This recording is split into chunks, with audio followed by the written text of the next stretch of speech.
Ассалаумағалейкум, эфирде Жаңаөзен ақпарат, студияда мен Бекзат Айтбай, алдымен аңдатпа. Атом электр станциясын салу мәселесіне қатысты құрылған штаб мүшелері тұрғындармен кездесіп, түсіндіру жұмыстарын жүргізуде. Білім беру ұйымдарындағы асханалар санитарлық талаптарға сайма, бұл туралы мен Мөлдір Әбиев айтатын болам. Жаңаөзендіктері паралимпиада ойындарының қатысушыларын зор қошеметпен қарсы алды. Осы және өзге де ақпараттар жөнінде толығырақ. Президент Қасым-Жомарт Тоқаев өз жолдауында еліміздегі энергия тапшылығын жою үшін атом электр станциясын салу мәселесін көтерді. Осыған орай халықтық штаб құрылып, тұрғындармен кездесуде. Штаб құрамында аманат және өзге де партия депутаттары, қала белсенділері, сала мамандары бар. Олар еңбек ұжымдарымен кездесіп, атом электр станциясын салудың маңыздылығы жөнінде ақпарат беруде. Кезекті кездесу Кендірлі мәдениет үйінің қызметкерлерімен өтті. Штаб мүшелері жаңаөзендіктерді 6 қазанда өтетін бүкіл халықтық референдумға қатысуға өз пікірін білдіруге шақырды. Кеше мұнайшыларменен мүгі екі жұмысшылармен кездесуде облысымыздан осы АЭС-ке байланысты мамандар келіп түсіндіру жұмыстарын өткізді. Халықтың жалпы түсінігі жақсы, энергетикалық тапшылық болатын және болып жатқан мұнайшылар болғасын олар ескеріп, өздерінде уәждерін айтқан болатын. Енді түсіндірме жұмыстары ары қарай жалғасын табады. Енді біздерге сол 6 қазан күні болатын референдумға барымызша қатысуымыз керек, бүкіл халық болып. Айта кетейік, президент күн өткен сайын экономикаға мол энергия қажет екенін, бұл сұранысты атом электр станциясы өтей алатынын атап өтті. Штаб мүшелері ақпараттық насихат жұмыстарын жалғастыратын болады. Қала әкімдігінің ұйымдастыруымен балалардың сапалы тамақтануын қадағалау мақсатында жиын өтті. Бракераждық комиссия құрамына жергілікті атқарушы орган өкілдері, депутаттар мен қала белсенділері, медицина сала мамандары мен ата-аналар кірді. Тақырыпты тілші толықтырады. Топ мүшелері мектеп гимназиясы мен нөмірі 11, 14, 19 жалпы білім беретін мектептің асханасын қарады. Комиссия мүшелері тамақ сапасы мен азық-түлік сақталатын бөлмесін тексерді. Азық-түліктердің жарамдылық мерзімін, тоңазытқыштардың градусын, тамақтардың мөлшерін таразымен өлшеді. 1 класс пен 4 класс аралығында балдар тамақтаймыз. Екіншісінде 2-3 класстар тамақтанады, олар 487 балдар. Сосын ыссы тамақта 72 баламыз тамақтанады. Барлық пісіріліп атқан тамақтары, балаларға беретін тағамдардың барлығы талапқа сай, ыдыс-аяқтар таза, асхананың іші таза. Бұл мониторинг топ бізге тек биыл ғана аяқ астынан ашылып отырған жоқ. Ол өткен жылы, алдыңғы жылда болған, жыл бойына біз мектептердің асханасын мониторинг топ бойынша жұмыс жасап келеміз. Бұл және де жалғасын табады. Жаңаөзен қаласында 24 мектеп бар, бастауыш сыныпта 14 мыңнан астам бала оқиды. 5 пен 11 сыныптар арасында әлеуметтік осал топқа жататын 2900-ден астам бала тамақтанады. Балалардың қауіпсіздігін қамтамасыз ету басты міндет. Мен 14 жалпы мектепте оқимын. Күнделікті осындай тамақ жейміз біз. Тамақтарыңыз дәмді шықты. Көп рахмет. Бұл жұмыстар енді күнделікті жүргізіледі дейді бақылаушылар. Олардың бұл әрекеті оқушылардың сапалы тамақтануын бақылауға септігін тигізеді. Мөлдір Әбиева, Бақытжан Ахметұлы, Жаңаөзен ақпарат. Қыркүйектің соңғы жексенбісі еңбек күні. Бұл айтулы дата елімізде соңғы 10 жылдан бері тойланып келе жатыр. Мереке қарсаңында қаланың көше тазалығына жауапты мамандардың жұмысы туралы әріптесім Сәуле Жұманбет баяндайды.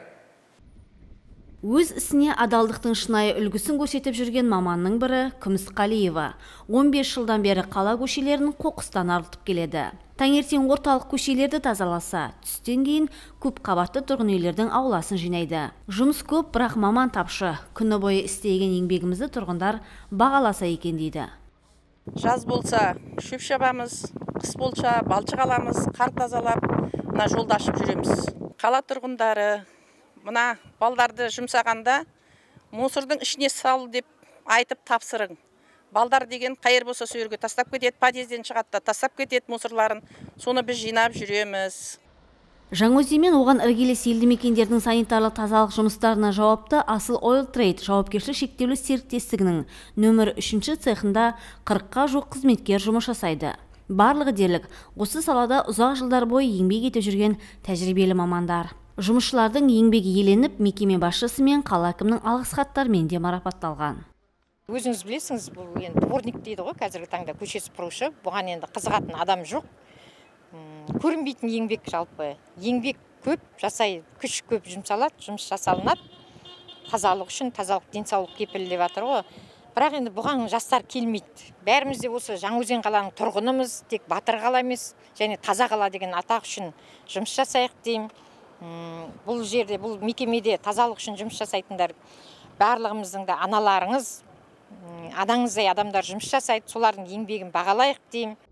Жұмысшы мамандықтарына құрмет көрсету дәстүрлерін жаңғырту және ерте жастан еңбектің маңыздылығын түсінуге бағытталған еңбек күні мереке ретінде 2013 жылдан бері тойланып келеді.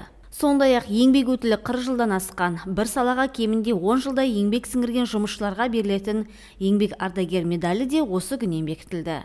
Сәуле Жолманбет, Шыңғыс Жанболатұлы, Жаңаөзен ақпарат. Жаңаөзен телеарнасында 10 жылға жуық еңбек еткен жанның бірі Амандық Әліпбаев. Ол 2002 жылдан бастап видеомонтажер және оператор қызметін қоса атқарды. Бүгінгідей озық үлгідегі техникалар болмаса да, барымен базар дегенде қолда бар құрылғылар мен ақпарат таратты. Амандық Әліпбаев жаңалықтар редакциясында монтажер болумен қатар жарнама бөлімінде де еңбек етті. Хабарландыру, құттықтау, садақаға шақыру сынды бағдарламаларды монтаждады. Сонымен қатар операторлық қызметті де қоса атқарды. Осы күнгі техниканы салыстыруға болмайды. Ол кезде бізде 3,5 деген камера болатын. Ол кезде штатив деген жоқ. Өзімізді былай қолымызбен де түсіріп тұрған күндеріміз болды. Қиын сәттер өте көп болды. Өзіміз ол кассеттен түсіргеннен кейін оны келіп видеомайтықпен монтаждап, қазіргенде компьютер деген ол кезде бізде жоқтың қасы. Телеарнаның түсіру тобы өңірімізде өтетін ірі шараларға да қатысып, ақпарат тарататын еді. Қазақ мұнайының 100 жылдығы облыс көлемінде ұйымдастырылатын түрлі шаралар эфирден репортаж ретінде көрерменге жол тартты. Осы жұмыстың барлығында Амандық Досымұлының қолтаңбасы қалды. Жарнама ретінде болғанда бізде хабарландыру, үй сату, әртүрлі жағдайлар, сонымен болса біздің енді қуанышымыз ғой, құттықтау бағдарламасы. Біз енді келіп осы операторлық мамандығымызбен қоса монтаждаушы жаңа айтып өткенде сөздің басында келіп монтаждаймыз, хабарымызды эфирге шығарамыз, одан кейін құттықтау бағдарламасын жүргіземіз, оны эфирге шығарамыз. Біздің уақытымыз өте көп кететін еді. Ол кезде бізде маман аз. Ол кезде телеарна қызметкерлері санаулы болатын. Жарнама бөлімінің мамандарын қосқанда 10-ға жетпейтін адам еңбек етті. Ақпаратты дер кезінде ұсынған арна ұжымы халықтың ризашылығына бөленіп, 30 жылды артқа тастады. Сәбит Бұқпан, Бақытжан Ахметұлы, Жаңаөзен ақпарат. Жаңаөзендіктер паралимпиада ойындарының қатысушыларын зор қошеметпен қарсы алды. Жерлесіміз Құралбек Сейдов тамыздың 28 мен қыркүйектің 8 аралығында Франция астанасында өткен паралимпиада ойындарында бапкерлік еткен болатын. Қала әкімі бастаған топ жаттықтырушыны күтіп алып, ыстық ықыласын білдірді. Париж төрінде өткен дүбірлі додада әлемнің мықты командалары сынға түскен болатын. Отыр бойнау волейболынан паралимпиада лицензиясын 79 команданың 8-і ғана еленген. Сол 8-діктің қатарына енген Қазақстан құрамасы 4 жылдықтың басты бәсекесінде озық өнер көрсетті. Жерлесімізді құрметпен қарсы алған қала әкімі спортшылар мен мұнайшылар құттықтауларын жеткізіп, ізгі тілектерін айтты. Өзіміздің Жаңаөзеннен шыққан азаматтар тонау Еуропа төрінде атой салып, әлемнің мен деген елдерімен терезесі тең өмір көрсетті деп есептейміз. Сондықтан біздің көк туымыз мәңгі биікте көктей берсін, мәңгі биікте жарқырай берсін дейтін үлкен ағалық інілік тілегіміз бар. Енді ол жеңіс осы барша қазақ елінің жеңісі деп есептейміз. Осы жердегі біздің осы Алға спорт клубының барлық азаматтарының үлесі жеңісі деп есептейміз. Сондықтан біз өте қуаныштымыз. Паралимпиада ойындарының алғашқы кездесуінде Қазақстан ұлттық құрамасы Франция спортшыларын 3-0 есебімен жеңген болатын. Одан кейін Босния-Герцеговина және Египет командаларына есе жіберсе, қорытынды ойында Бразилия елінің командасын ойсырата жеңіп, әлемнің үздік бестігіне енді. Бапкердің айтуынша, Олимпиада ойындары кез келген спортшы үшін ең биік дәрежелі дода. Сондықтан жарыстан алған сезімді сөзбен жеткізу мүмкін емес дейді. Оның алдында да бізбен шыққан команданың олардың бәрі сол Олимпиадада жүлделі болып жүрген командалар. Бұл айтқанда келеңіз сол майын ішкен жылын шаққан командалар ғой. Босния дейді, жаңағыда Египет дейді, өте мықты Мысыр елінің командалары.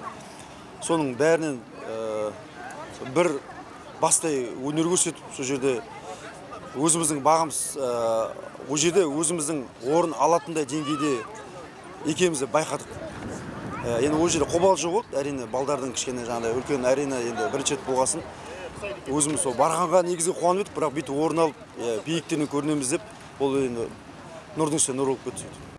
Құралбек Сейдов төрағалық ететін Алға спорт клубы алда ел көлемінде өтетін жарыстарда бақ сынайтын болады. Команда мүшелерін тыңғылықты дайындап, сайыста жүлдегер атануға барын салмақ. Айжанат Қазиева, Бақытжан Ахметұлы, Жаңаөзен ақпарат. Зейін қойып нағындарыңызға рахмет, аман сау болыңыздар.